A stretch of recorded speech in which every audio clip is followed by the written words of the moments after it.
Então, a anatomia do telencéfalo é dividida em três grandes momentos. No primeiro momento, a gente vai dividir o telencéfalo no hemisfério direito e hemisfério esquerdo, separados pela fissura longitudinal mediana.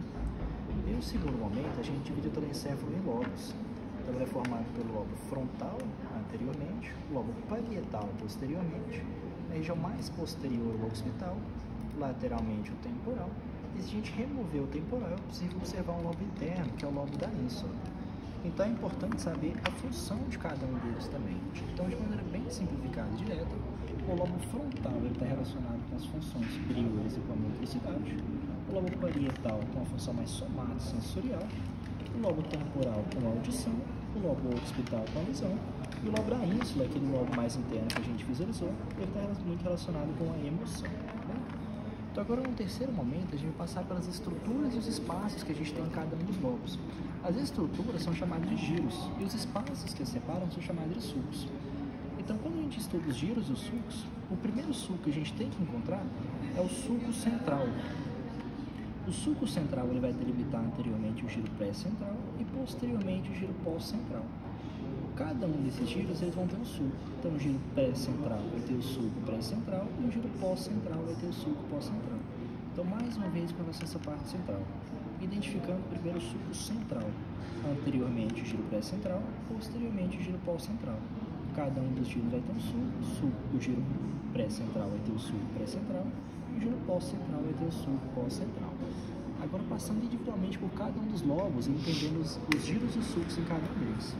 Então, com relação ao nosso lobo frontal, ele é formado por 3 giros e 2 sulcos separando eles.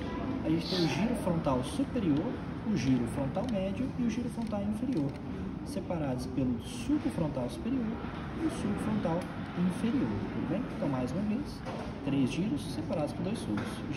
Giro frontal superior, médio e inferior, separados pelo sulco frontal superior e inferior. Com relação ao nosso lobo temporal, a gente mantém a mesma linha de raciocínio. A gente tem 3 giros separados por 2 sulcos. O giro temporal superior, o giro temporal médio e o giro temporal inferior, separados pelo sulco temporal superior e o sulco temporal inferior. Com relação ao lobo parietal, a gente vai encontrar, primeiro, o sulco central, porque o sulco central vai delimitar anteriormente o nosso lobo frontal e posteriormente o nosso lobo parietal.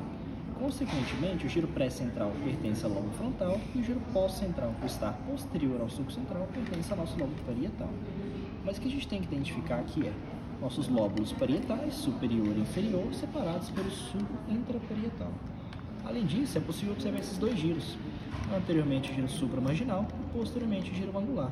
Para a gente identificar cada um deles, a gente vai seguir o sulco lateral. Seguindo o sulco lateral, a gente cai no giro supramarginal. E seguindo o sulco temporal superior, a gente vai cair no giro angular, tudo bem? Então agora, com relação ao corte sagital, a gente vai fazer um corte na fissura longitudinal mediana para ter uma visão sagital.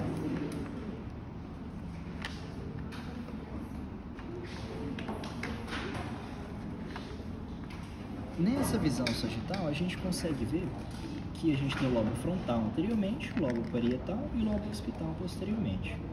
No lobo aqui, a gente tem um sulco que ele vai separar o lobo parietal do nosso lobo occipital. Então, ele é chamado de sulco parieto-occipital. E esse sulco, que fica na região mais inferior e mais posterior do cérebro, é chamado de sulco calcarino. Lembra do calcanhar, que ele fica na região mais inferior e mais posterior, na região mais de baixo e mais de trás do corpo. Entre o sulco parieto-occipital e o sulco calcarino foi formado um lobo, o cúneo, o giro cúneo. Com relação a esse corte sagital, também é possível observar o nosso tronco, o nosso corpo caloso. O corpo caloso que é dividido em 4 grandes regiões: o rostro do corpo caloso, o joelho do corpo caloso, o tronco do corpo caloso e o esplênio do corpo caloso. Superiormente ao corpo caloso é possível observar o sulco do corpo caloso, superiormente a ele o giro do cíngulo. O giro do cíngulo que tem o sulco do cíngulo. Tudo bem?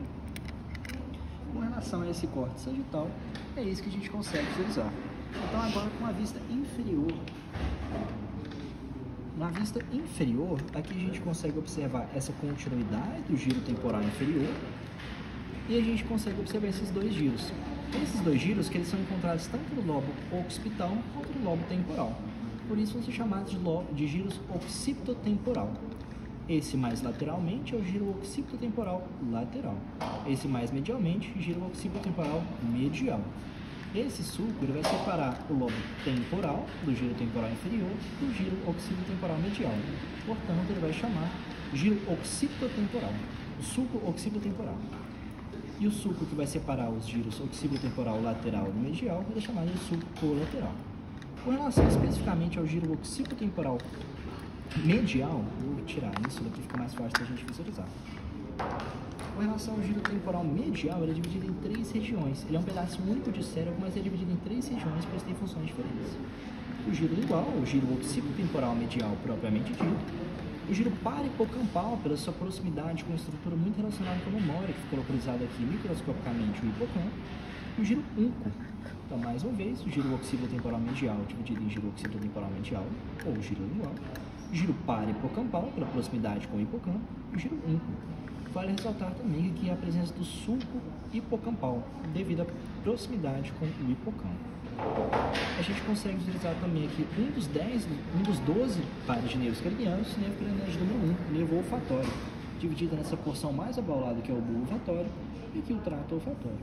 Agora, no último momento, a gente pode estudar o lobo da ínsula. O lobo da ínsula é aquele lobo mais interno ao lobo temporal e parietal.